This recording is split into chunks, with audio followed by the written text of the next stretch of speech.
Hi friends, welcome to our YouTube channel H&N Bird. So இந்த வீடியோல வந்து நம்ம ஒரு ரெசிபி தான் பார்க்க போறோம். அதுவும் கேரளா டிஷ் தான். மோஸ்டா நாங்க கேரளா டிஷ் தான் இப்போ போட்டுட்டே இருக்குது. ஸோ இந்த வீடியோல வந்து நம்ம அவியலோட ரெசிபி தான் பார்க்க போறோம். ஸோ மோஸ்டா எல்லாருக்குமே தெரியும் இந்த நம்ம அவியல் சத்யால எல்லாம் ரொம்ப ஃபேமஸாக நம்ம ஆட் பண்ணுறதே அதுதான். சத்யால மெயின் டிஷ்ஷே இந்த அவியல் அந்த மாதிரி தான் பண்ணுவோம். ஸோ இந்த வீடியோவில் நான் உங்களுக்கு அதை எப்படி பண்ணுறதுன்னு தான் சொல்லித்தர போகிறேன். ஸோ நீங்களும் அதை பார்த்து ஃபாலோ பண்ணி பாருங்கள். ஸோ வாங்க வீடியோக்குள்ளே போகலாம். இப்போ வந்து என் கையில் இருக்கிற வெஜிடபிள்ஸ் என்னென்னலாம் நம்ம கட் பண்ணி போடணும்னு காமிக்கிறேன், வாங்க பார்க்கலாம். ஸோ ஃப்ரெண்ட்ஸ், இந்த மாதிரி நம்ம நீளமாக ஸ்லைஸ் பண்ணி வச்சுருக்கோம். என்னெல்லாம் இருக்குன்னா நம்ம பச்சையாக இருக்கிற அந்த வாழைக்காய் இருக்குது, அப்புறம் பொட்டேட்டோ, நிறையா மாதிரி அந்த மாதிரி சேனக்கிழங்கெல்லாம் நம்ம போட்டிருக்கோம். கேரட்டு, பாட்டில் கார்டெல்லாம் நம்ம அதில் ஆட் பண்ணியிருக்கோம். நம்ம பிரிஞ்சால் அந்த மாதிரி நிறையா வந்து ஆட் பண்ணியிருக்கோம். இதுவே ரொம்ப நிறையா ஸ்லைஸ் பண்ணி கோவக்காயெல்லாம் ஆட் பண்ணியிருக்காங்க. நம்ம லாஸ்ட்டில் வந்து இதெல்லாம் போட்டு இது பண்ணதுக்கப்புறம் நம்ம லாஸ்ட்டாக வந்து முருங்கைக்காய் ஆட் பண்ணுவாங்க. முருங்கைக்காயெல்லாம் மெயின் இதில். ஸோ நிறைய வெஜிடபிள்ஸ் இருக்குது, நீங்களும் உங்களுக்கு பிடிச்ச வெஜிடபிள்ஸ் எல்லாம் ஆட் பண்ணிக்கலாம். ஸோ இதுதான் நம்ம வெஜிடபிள்ஸ். இப்போ நம்ம மசாலா ஆட் பண்ணலாம். நம்ம சில்லி ஏற்கனவே ஆட் பண்ணியிருந்தோம், ஆனியனும் கட் பண்ணி வச்சுருந்தோம். இப்போ வந்து மஞ்சள் தூள் ஆட் பண்ணிக்கலாம்.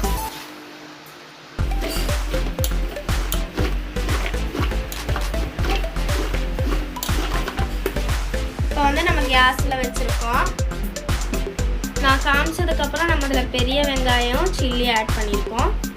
நம்ம இதை வந்து வெந்ததுக்கப்புறம் தான் இனி உப்பு ஆட் பண்ணி நம்ம முருங்கைக்காய் ஆட் பண்ணுவோம். உப்பு போட்டு வேக வச்சோம்னா நம்ம இதில் போட்டு அந்த சேனக்கிழங்க வந்து அது வந்து கரெக்டாக வேகாது. ஸோ அதனால் நம்ம இது வெந்ததுக்கப்புறம் உப்பு போட்டுக்கலாம்.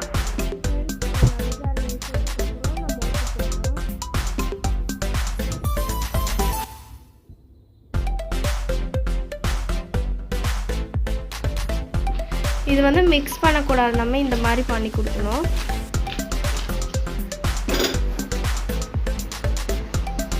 இனி வந்து மூடி வச்சுக்கலாம். அந்த மாதிரி பண்ணலைன்னா நம்ம வெஜிடபிள்ஸ் எல்லாம் உடஞ்சிரும். வந்து நம்ம உப்பு போட்டு 5 நிமிஷம் ஆயிடுச்சு. இனி நம்ம வந்து முருங்கைக்காய் ஆட் பண்ணிக்கலாம்.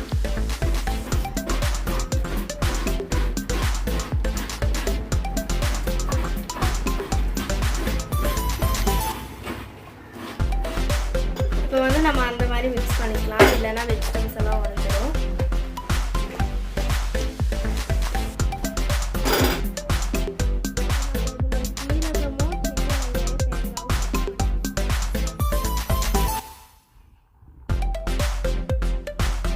நல்லா வெந்துருச்சு. நம்ம நல்லா புளி இருக்கிற தயிர் ஊற்றிக்கலாம். இப்போ வந்து நம்ம கையில் மிக்ஸ் பண்ணிக்கலாம். புளி இல்லைன்னு செக் பண்ணிவிட்டு நம்ம இன்னும் தயிர் ஆட் பண்ணிக்கலாம்.